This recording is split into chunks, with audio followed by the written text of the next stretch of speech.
Hey there, Cash Flow Circle. Hope you're having a good Wednesday walk or maybe just grabbing a moment to tune in. We've put together today's deep dive really with you in mind.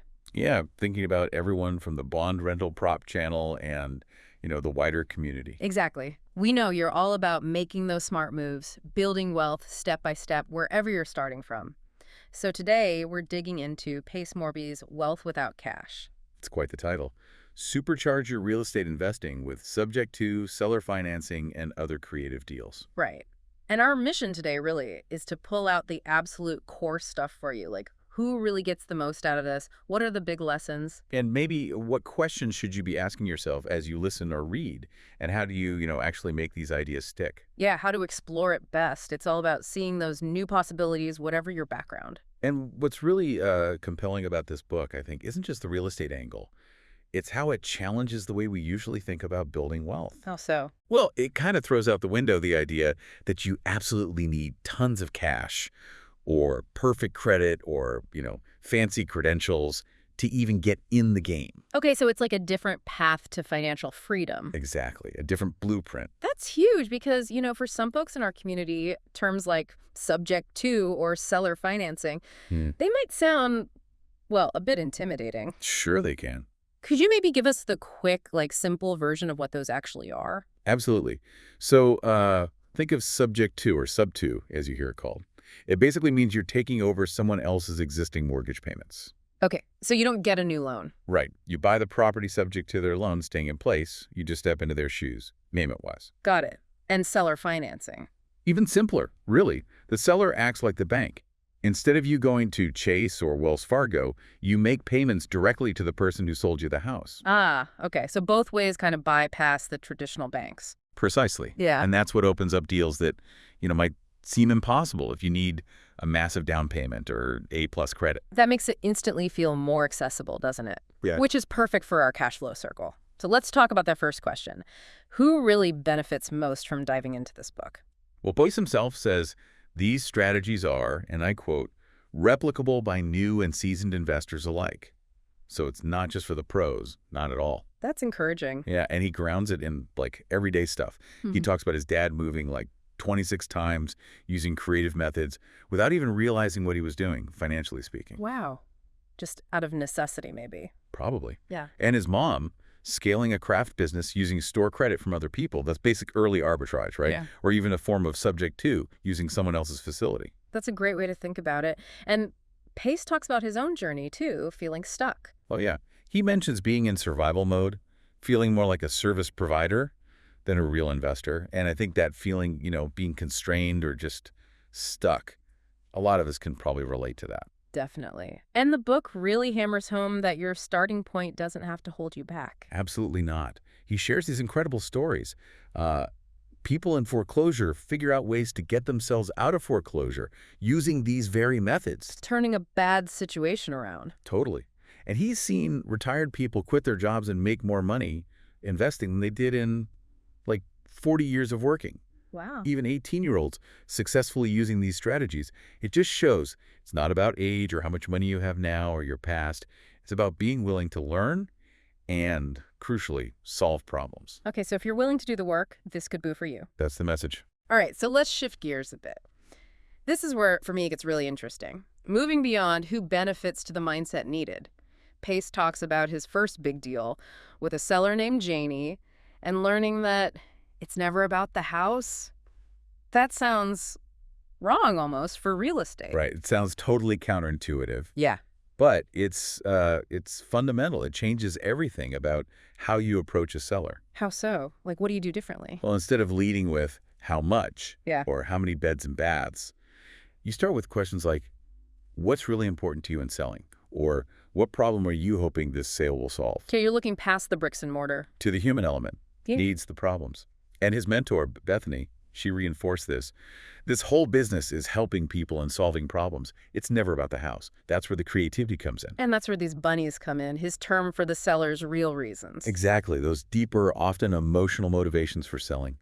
You got to find the bunnies. That ties into understanding your own why, too, doesn't it? The book talks a lot about that. Oh, hugely. Pace pushes this 7-layer why exercise. Okay, you want to be a millionaire. Why? For family. Why? generational wealth, why, purpose. You keep To digging. get to the real core motivation. Yeah. And he tells this story, the backpack story, about a dad who couldn't afford a simple backpack for his daughter. It's heartbreaking, but it shows how a really deep, personal why fuels everything. It connects the financial goals to something much bigger. Right. It's not just about you. It impacts your future employees, helps kids through school, lets your parents retire. It ripples outwards. That really hits home, makes it about more than just numbers. And this idea that creative finance isn't some hidden secret, but it's, well, everywhere. Yeah, he points out it's in credit cards, how hot dog stand finances inventory, big corporate deals, even banks selling off mortgages. It's all around us, just maybe not labeled creative finance. So it's about seeing it, recognizing the patterns. Exactly. Clarity, not magic.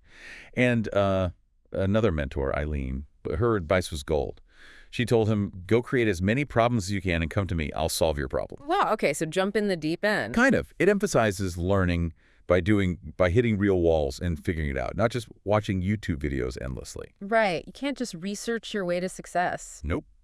Real world, real problems, real solutions. Okay, so for everyone listening, maybe getting those steps in on their Wednesday walk, possibly tuned in via the bond rental prop channel. Let's bring this home. Pace says, find your perfect deal, not the perfect deal. How do we figure out what our perfect deal looks like? That's the key, isn't it? Personalizing it. So as you're walking, maybe mull over these questions. They can help you focus on the parts of the book that matter most to you. First, what kind of investor do you want to be? Okay, like what are the options there? Well, Pace talks about the 5 reasons people buy real estate. Cash flow, depreciation, appreciation, mortgage paydown, and leverage. Which of those really lights you up? What fits your goals right now? Knowing that helps you filter opportunities. Makes sense. Choose your primary goal. What else? Then, where do you want to own property? Are you thinking local, where you can maybe manage it easier, especially starting out? Or are you looking further afield, maybe out of state for specific markets or niches? And the hands-on aspect. Yeah. Do you plan to manage the property yourself or hire someone? That's a biggie. It's that classic time versus money trade-off, right? Definitely. And finally, what type of renter do you want to attract? Pace mentions some really profitable niches, student housing, traveling nurses, even like horse farms. Thinking about who you want to serve helps you target your efforts and find deals others might miss. So asking these helps you tailor your reading and your action plan. Precisely. Makes your learning super targeted. You also mentioned asking about the seller's motivation, their bunny.